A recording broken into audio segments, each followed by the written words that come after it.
है section 35D, जिसमें preliminary expense है, जिसमें डिडक्शन अलाउ होगा ओनली टू रेजिडेंट असेसी। ये ध्यान रखना, रेजिडेंट असेसी को ही ये एक्सपेंस है अलाउ होगा, ठीक है। और ये किस टाइम अलाउ होगा? जब इनकर करे ये एक्सपेंस है at the time of commencement of business और एक्सटेंशन ऑफ बिजनेस और सेटिंग ऑफ न्यू यूनिट, ठीक है।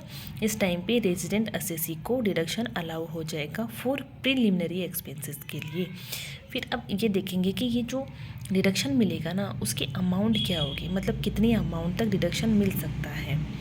तो इसमें ये देखना, डिडक्शन की जो अमाउंट है वो है एक्चुअल एक्सपेंडिचर कितना इनकर्ड किया वो ले लो, और एक लिमिट है वो जो इसी सेक्शन में बताई हुई है, वो मैं आपको बाद में दिखाऊंगी, तो वो ले लो। जो लिमिट और एक्चुअल में इनकर्ड किया वो दोनों में से जो लोअर होगा ना वो लेना है। और डिडक्शन जो अलाउड होगा वो 5 इक्वल इंस्टॉलमेंट में इन 5 ईयर में अलाउ हो जाएगा, ठीक है।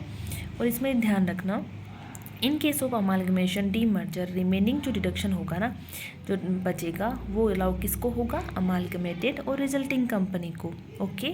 अब हम यहाँ पे एक लिमिट जो है, ये कौन सी लिमिट है ये भी तो देखनी पड़ेगी, ये लिमिट जो है।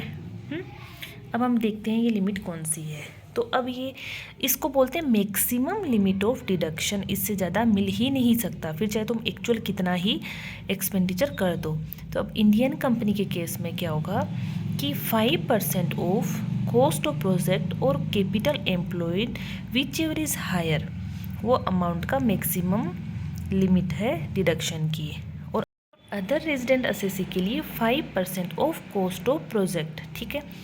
इंडियन कंपनी होगी तो उसके लिए अलग है, अदर रेजिडेंट असेसी है उसके लिए अलग है।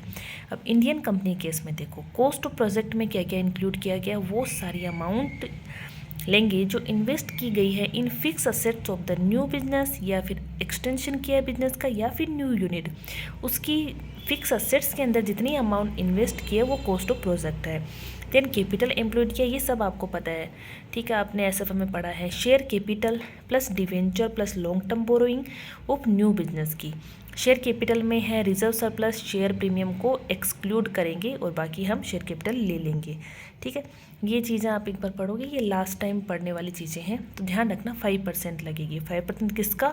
कॉस्ट ऑफ प्रोजेक्ट का, और capital employed whichever is higher होगा उसका 5% ले लो, और एक्चुअल जो अमाउंट होगा इनकर्ड किया हुआ प्रीलिमिनरी एक्सपेंस के लिए, उन दोनों में से जो लोअर होगा वो डिडक्शन अलाउ हो जाएगा, ठीक है गाइस।